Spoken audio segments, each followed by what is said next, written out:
আসসালামু আলাইকুম, কেমন আছেন সবাই? আশা করি সবাই ভালো আছেন। 2024কে আর ধরে রাখা গেল না, 2024 চলে যাচ্ছে। আজকে 31শে ডিসেম্বর 2024 অ্যান্ড এই বছরের লাস্ট ভিডিও হলো এইটা। সবাইকে নতুন বছরের জন্য অগ্রিম শুভেচ্ছা, হ্যাপি নিউ ইয়ার 2025।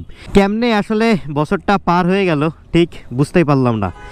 অন্যান্য বছরের মতো এই বছরও আমি অনেক কিছু পাইছি অ্যান্ড অনেক কিছু শিখছি। আমি কোনো কিছু হারাই না কখনো, এটা আপনারা সবাই জানেন। আমি হয় পাই, তা না হলে সেইখান থেকে শিক্ষা নিই।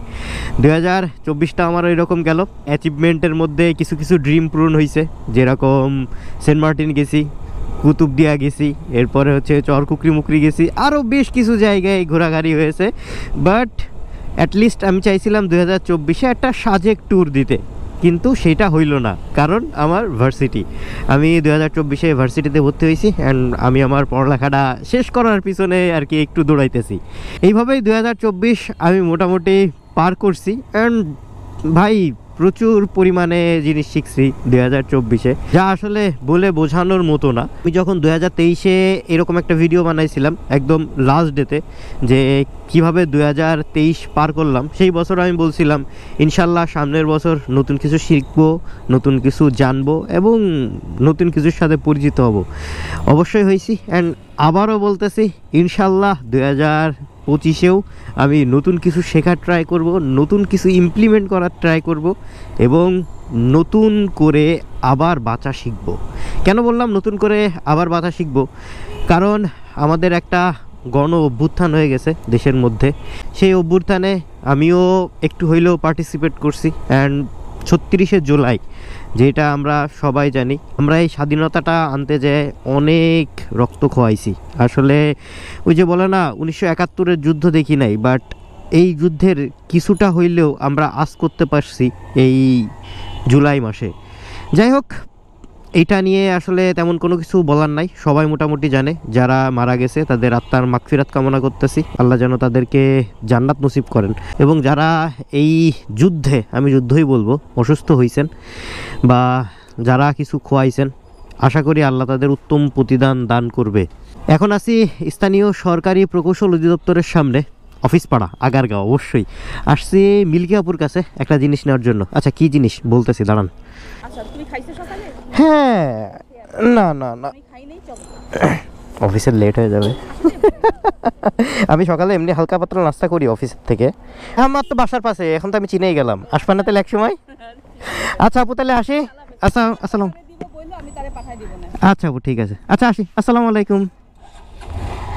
এটা হলো মিল্কি আপু, একবারে বলা যায় আমাদের ব্যাচমেটও অ্যান্ড বড় আপু। আমি আসলে বড় আপু হিসেবে সম্মান করি ওনারে। আপু কবিতা আবৃত্তি খুব সুন্দর করে। যেদিন ভার্সিটিতে অনুষ্ঠান হয়েছিল সেই দিন ওনার কবিতা আবৃত্তি শুনছিলাম। খুব সুন্দর কবিতা আবৃত্তি করে, মানে এক্সপ্রেশন যেটা থাকে না, সেইটা মারাত্মক আকারে দিতে পারে। যাই হোক, কি জিনিস নিলাম? মিল্কি আপুর কাছ থেকে কিছু গিফট নিলাম আমি। হ্যাঁ, এটা আমার না এটা হলো আমাদের ভার্সিটিতে আমরা যারা স্টুডেন্ট থাকি তারা মোটামুটি একটা ক্লাস পার্টি করি।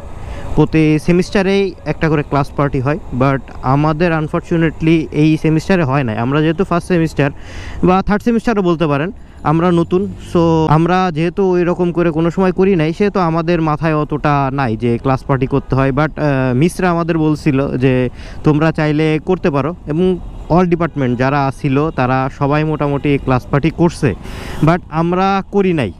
যার কারণে আমরা চিন্তা করছিলাম যে আমাদের প্রত্যেক টিচার যারা আছে তাদের আমরা কিছু গিফট দিব, এবং অলরেডি আমরা 2 জনকে দিছি অ্যান্ড বাদবাকি আসলে এরকম করে দেওয়ার সময় হয়নি। বাট আমরা টাকা উঠায় রাখছিলাম, গিফটগুলো হচ্ছে মিল্কি আপুরে দিছিলাম যে আপু আপনি কিনবেন, কিনে আপনার কাছে রাখবেন অ্যান্ড একটা সময় আমরা সবাই মিলে গিয়ে দিয়ে দিব। বাট পরীক্ষার মধ্যে আর ওই রকম করে কোনো কিছু করা পসিবল হয় নাই। এক্সাম ছিল, সবাই ব্যস্ত ছিলাম, আমারও কাজের ব্যস্ততা ছিল, সিআর যারা ছিল তাদেরও এরকম ব্যস্ততা, যার কারণে দেওয়া হয় নাই। অ্যান্ড আমি এটা এখন কালেক্ট করলাম, দেখা যাক আগামীকালকে এর কোনো সদ্গতি করা যায় কি না। আশা করি করা যাবে।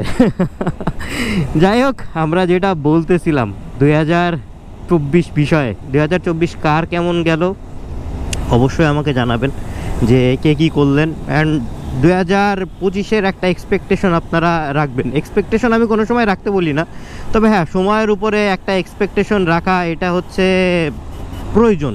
এটা সত্যি কথা যে 2025-এর আমার গোল কি। প্রত্যেকটা বছরে একটা গোল থাকা উচিত, একটা অ্যাচিভমেন্ট থাকা উচিত। আমি একটা ভিডিওতে বলছিলাম যে অবশ্যই প্রত্যেকটা মানুষের একটা বাকেট লিস্ট থাকা উচিত। এই বাকেট লিস্টে তারা কোন জায়গায় ট্রাভেল করবে এইটা অবশ্যই তাদের একটা লিস্টেড করা উচিত, কারণ আমি মনে করি travel is the best investment in your life. আপনি যদি ট্রাভেলের পিছনে ইনভেস্ট করেন, এই ইনভেস্টটা কখনো লস হবে না ভাই, আপনি শিখবেন। হ্যাঁ, ট্রাভেল মানে ওইটা না গেলাম থাকলাম চলে আসলাম এরকম না, কিছু শেখার জন্য যান। আমি চেষ্টা করি কোনো জায়গায় গেলে সেই জায়গার লোকালদের সাথে একটু মেশার এবং তাদের সাথে তাদের মতো করে লাইফটা এনজয় করার, তাইলেই আসলে তাদের কালচারের সাথে আপনি পরিচিত হইতে পারবেন। সেটা যে জেলায় যান না কেন এবং যেই জায়গায় যান না কেন, চেষ্টা করবেন লোকালদের সাথে মেশার। আমি চেষ্টা করি সবসময় হোটেল টোটেল এইগুলো অ্যাভয়েড করে যদি লোকাল কোনো বাসায় খাবার দাবার পাই তাহলে সেইগুলো অ্যাফোর্ড করার, এটা আসলে বেস্ট একটা পার্ট।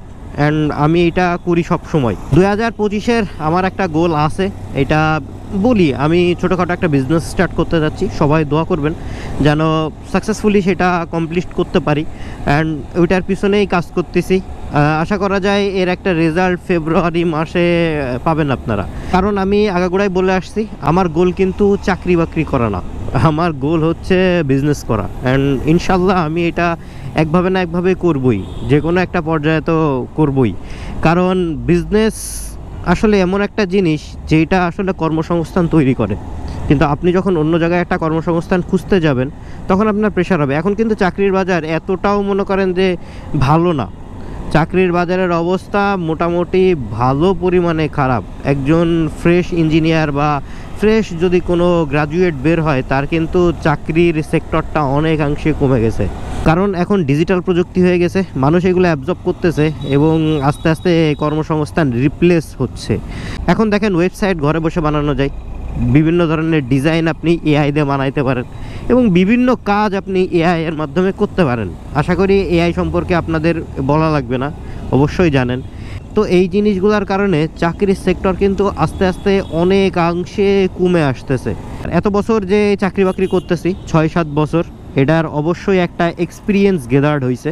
বিভিন্ন ধরনের ব্যবসায়ীদের সাথে ওঠা বসা করছি, বিভিন্ন কোম্পানির সাথে চলাফেরা করছি। তো এই জিনিসগুলোর থেকে যে এক্সপিরিয়েন্সগুলো আমার আসছে, আমি চেষ্টা করব আমার সামনে যেই দিনগুলো আসতেছে এই এক্সপিরিয়েন্সগুলাই কাজে লাগানোর এবং কিছু একটা করা জীবনে। অবশ্যই উপর আল্লাহর উপর ভরসা করতেছি এবং আমি এই বিজনেসের থেকে কোনো কিছু এক্সপেকটেশন করতেছি না যে এর থেকে আমার লাভ হবে বা এর থেকে আমার কোনো কিছু হবে, এরকম না। জাস্ট আমি বলতে পারেন শেখার পারপাসে করতেছি। আমি যেরকম এই ব্লগিংটা কিন্তু একটা মজার ছলে নিয়ে শুরু করছিলাম, বাট এই ব্লগিং জগতে এসে প্রায় 21,000 মানুষের ভালোবাসা পাইছি, প্রায় 22,000-এর কাছাকাছি, এবং আমি নতুন করে এই ব্লগিংটা সুন্দর করে শুরু করছি। বাট আমি কিন্তু প্রথমে মোবাইল দিয়ে শুরু করছিলাম এবং আস্তে আস্তে এই পর্যন্ত আসছি। আলহামদুলিল্লাহ আপনাদের দোয়ায়, আপনাদের ভালোবাসায় অনেক দূর আসছি আমি, এবং আমি বিজনেসটা ওইভাবে স্টার্ট করতেছি, একদম জিরো থেকে শুরু করতেছি। আশা করি ভালো কিছু হবে, কারণ এরকম অভিজ্ঞতা যখন আমার আছে যে জিরো থেকে শুরু করে একটা জিনিস বড় করার, ইনশাল্লাহ এই জিনিসটাও আমি পারবো। দোয়া করবেন আমার জন্য, এবং কি করতেছি এটাও খুব তাড়াতাড়ি আমি রিভিল করব। এবং নতুন বছরে চেষ্টা করব নতুন নতুন জায়গায় ঘুরে দেখার, এবং ছোটোখাটো একটা প্ল্যান আছে, আমি পাসপোর্টটা ইনশাল্লাহ করে ফেলবো যদি পারি। আমি জানি না পসিবল হবে কি হবে না, তবে যদি পসিবল হয় তাহলে অবশ্যই ইন্ডিয়া একটা ট্যুর দিব। এটা আমার বলতে পারেন ড্রিম, লাদাখ ট্যুর দেওয়া। এটা প্রত্যেকটা বাইকারের ড্রিম যে সে একবার লাদাখ এবং কাশ্মীর ঘুরে দেখে আসবে। এবং কাশ্মীরের প্রতি আমার একটা অন্যরকম টান, লাদাখের প্রতি অতটা টান না থাকলেও কাশ্মীরের প্রতি আমার একটু অন্যরকম টান আছে। কাশ্মীরকে বলা হয় পৃথিবীর স্বর্গ। অবশ্যই চেষ্টা করব কাশ্মীরে কিছুদিন থেকে আসার, বিশেষ করে ডাল লেকের পাশে। এটা জানি না পসিবল হবে কি না, তবে আল্লাহর কাছে দোয়া করতেছি যেন জীবনে একটা বার হইলেও আমি কাশ্মীরটা ঘুরে দেখতে পারি, এবং বেশ কিছুদিন থাকার ইচ্ছাও আছে আমার কাশ্মীরে। এই জিনিসগুলাই প্রি প্ল্যান করতেছি এবং আস্তে আস্তে চেষ্টা করব এগুলো এক্সিকিউট করার। যদি কাশ্মীরে যাই অবশ্যই আপনারা জানবেন, অবশ্যই আপনারা দেখতে পারবেন, এবং আপনাদের বলতে গেলে নিয়েই যাব। নিয়ে বলতে ওই রকম তো আর নিতে পারবো না, হয়তো ভিডিওর মাধ্যমে আপনাদের দেখাবো যে আমি কাশ্মীরের দিনগুলো কেমন পার করলাম। আসলে ভাই বলতেই যেন কেমন একটা লাগতেছে। আল্লাহ যেন এই ইচ্ছাটা আমার পূরণ করে। আমি আসলেই ঘুরে দেখতে চাই জায়গাটা। এখন ঘড়িতে সময় হচ্ছে 9:57। 2024 আবারও বলতেছি আলহামদুলিল্লাহ ভালো গেল। আপনাদের কেমন গেল অবশ্যই আপনারা জানাবেন, এবং 2025-এর জন্য সবাইকে অনেক অনেক শুভকামনা এবং ভালোবাসা রইল। আর একটা জিনিস অবশ্যই বলবো, যেহেতু বাংলাদেশ নতুন করে রিবিল্ড হয়েছে এবং বাংলাদেশকে আমরা নতুন করে শুরু করার চেষ্টা করতেছি, তো আমরা এই নিয়ম কানুনগুলো একটু মেনে চলবো। এই দেখেন যে জেব্রা ক্রসিংয়ের উপরে যে বাইকাররা দাঁড়ায় আছে বা সামনে যে দাঁড়ায় আছে, নিয়ম কিন্তু এই দাগের পিছনে এসে দাঁড়ানো। অনেক ভিডিওতে আমি বলছি, আবারও বলতেছি, আমরা যারা রাইড করি, রাইডার আছি, তারা চেষ্টা করব সেফটি গিয়ার্স পরে রাইড করার এবং চেষ্টা করব অবশ্যই ট্রাফিক নিয়মগুলো মেনে চলার। ট্রাফিক নিয়ম অন্যরা না মানুক, আপনি মানেন। এই দেখেন এই পাশে সিগন্যাল ছাড়ে না, ওই যে 2টা বাইক কিন্তু টান দিয়ে বেরোয় গেল। এখন কি বলবো, ঢাকা শহরে বাইকারদের একটু খারাপ নজরে দেখে অনেকেই, সাধারণ পাবলিক। এটা আমি একদম বাস্তব সত্যি কথা বলতেছি। এর কারণ হলো ঢাকা শহরে প্রচুর পরিমাণে এত খ্যাপমারা রাইডার হয়ে গেছে যারা নিয়মের তোয়াক্কা করে না এবং চলেও না। নিয়ম মানে তাদের কাছে কোনো কিছুই নাই। এবং অন্যান্য বাইকাররাও আছে, শুধু যে তাদের কথা বলবো তারাও শুধু যে করে এরকম না, তারাও অনেকেই আছে নিয়ম মানে, কিন্তু প্রত্যেকটা গ্রুপে কিছু ভালো খারাপ আছে। তো চেষ্টা করব আমরা ভালোটা নেওয়ার, এইরকম খারাপভাবে না নেওয়ার। আসেন 2025-এ আমরা আসলে শপথ নিই যে আমরা ট্রাফিক নিয়ম এবং বাংলাদেশের নিয়ম কানুন যেগুলো আছে আমরা এগুলো মেনে চলবো। আমরা যদি এই ট্রাফিক নিয়ম মানি না ভাই, বিশ্বাস করেন অর্ধেক যানজট রাস্তার কমে যাবে। এটা একদম বাস্তব সত্যি কথা। বাট আমরা ট্রাফিক নিয়ম মানি না, তার কারণে এই যানজট, এই দুর্ভোগ। আসেন আমরা চেষ্টা করি সব কিছু আবার নতুন করে শুরু করার। যাই হোক, এই ভিডিওটা এই জায়গায় শেষ করে দিচ্ছি। Bye bye 2024, welcome to 2025 and অগ্রিম হ্যাপি নিউ ইয়ার সবাইকে। আল্লাহ যেন সবার মনের নেক ইচ্ছা পূরণ করে এবং সবাই সুস্থ থাকবেন, ভালো থাকবেন এবং বেশি বেশি করে আমার জন্য দোয়া করবেন। এই বছর আমি সিঙ্গেলই কাটাইলাম, জানি না 2025 সালে কপালে কি আছে। আর বড় না করি ভিডিওটা, অতিরিক্ত বকবক করে দিচ্ছি। ভিডিওটা যদি ভালো লাগে থাকে তাহলে অবশ্যই একটা লাইক দিয়ে দিবেন। আর এমন ভিডিও বা ভ্লগ আরও দেখতে চাইলে আমার ফেসবুক পেজটা ফলো করতে পারেন, ইউটিউব চ্যানেলটা সাবস্ক্রাইব করতে পারেন। আর যতদিন না নতুন একটা ভিডিও বা ভ্লগ আসতেছে ততদিন সবাই থাকবেন ভালো, সবাই থাকবেন সুস্থ, দোয়া করবেন আমার জন্য। আসসালামু আলাইকুম, আল্লাহ হাফেজ।